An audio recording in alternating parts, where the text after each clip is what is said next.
Joining me now here in Cairo is Amr Moussa, the former Egyptian foreign minister and the former head of the Arab League. Thanks so much for joining us. Good to see you.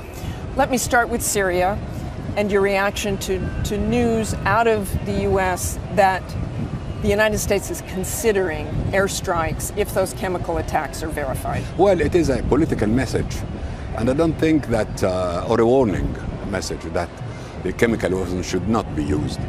But I wonder whether this region, at this juncture, would afford to have another war or a major war. If there is, or there are indications that chemical weapons were used, then the Security Council should consider the matter first, before anything else. But you probably know what would happen in the Security Council with Russia. No. This is a very serious situation, and let everybody express his view or their view, whether it is the United States or Russia or Europe. This is a very serious issue. You're talking about a war. I think if they were limited airstrikes, what would the reaction be in the region? Well, it always starts like that, limited strike, and then it widens and grows and grows and grows, and then the whole region would be involved. But I really would like you, because you were head of the Arab League, to talk about if there were limited airstrikes, cruise missile strikes, how do you think Bashar al-Assad would respond? Let me put it the other way. First of all, nobody should use chemical weapons against any other party. This is a very important point. Chemical weapons are not there to be used against population, civil population, or even against resistance or Does revolution. It appear to be Absolutely. a chemical weapons attack and therefore, any possible use of chemical weapons should be condemned.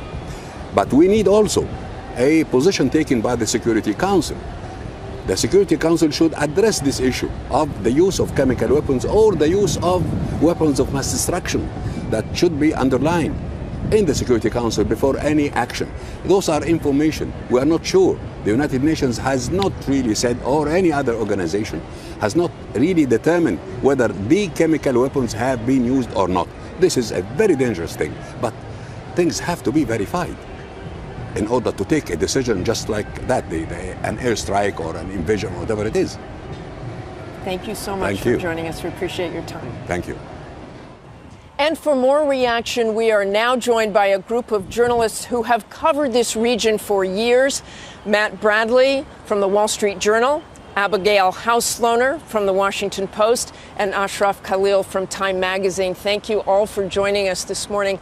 Matt, I want to start with you and touch on Syria. How do you think a military strike, if it comes to that, will affect the region?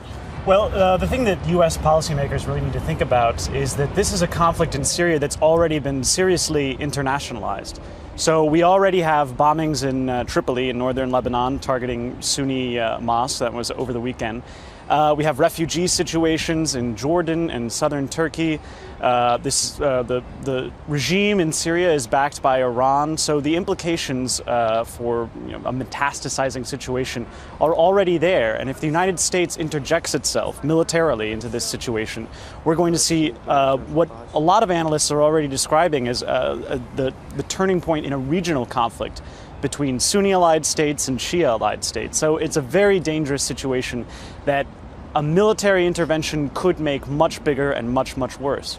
I want to turn to Egypt, and I want to turn to you, Ashraf. And what effect in the region you think what's going on in Egypt now will have? What we've seen in the last 10 days in particular, the violence, the political fallout, what will that mean for the region?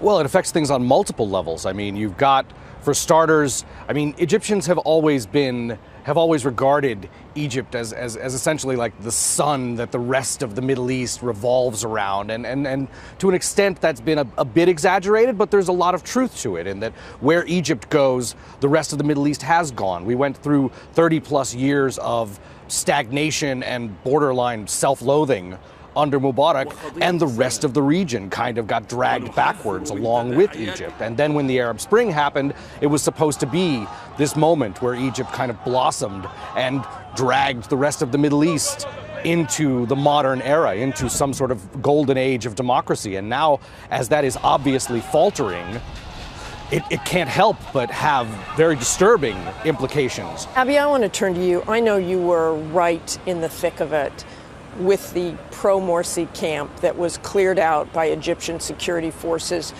I interviewed earlier this week Egypt's Prime Minister, Hassan al-Bablawi, and this is what he said. I believe that by and large, the police forces were bound by rules, but in any situation, there are always some exceptions. Was that your experience? Well, that's certainly the line we've been hearing from government officials this whole time, but I think there's little doubt that the police and Egypt's security forces did use quite a bit of force. Hundreds of people were killed on the day security forces raided the pro-Morsi protest camps and in the days afterwards. And you witnessed this. That's right. I personally was down there during the raids. I saw police opening fire. I heard rapid gunfire. The whole place looked like a war zone. There was smoke rising from the area, and I ended up being pinned down in an alley with a number of civilians when the fighting basically expanded beyond the protest camp itself. It was very frightening, and the police were threatening not just to the people in the camp, but directly to journalists, to myself, and also to civilian bystanders. Matt, I think what's incredible for me being here all week is to hear the support for the military, in spite of what the world witnessed. What is going on? Well, you know, the military in Egypt has always enjoyed a lot of support. And we have to remember that the military, unlike really any other institution in Egypt, touches every single family. There's obligatory conscription in this country, and the military is considered the heart and soul, and it really is sort of the center of Egyptian life. It's almost a symbol of the sovereign nation. So when the military asks for the public, when General Sisi asks for the public to go down and protest to show him support, they will do this. And you will see this really, and what we've seen in the last couple of weeks, an incredible outpouring of just really unquestionable support. Abigail, what do you think the future of democracy is here? Well, it looks pretty bleak right now. You have to keep in mind, this was a coup, but it's also a widely, popularly supported coup. What's sort of interesting in Egypt is that there's this mass popular support for essentially a return to an authoritarian or military-led regime.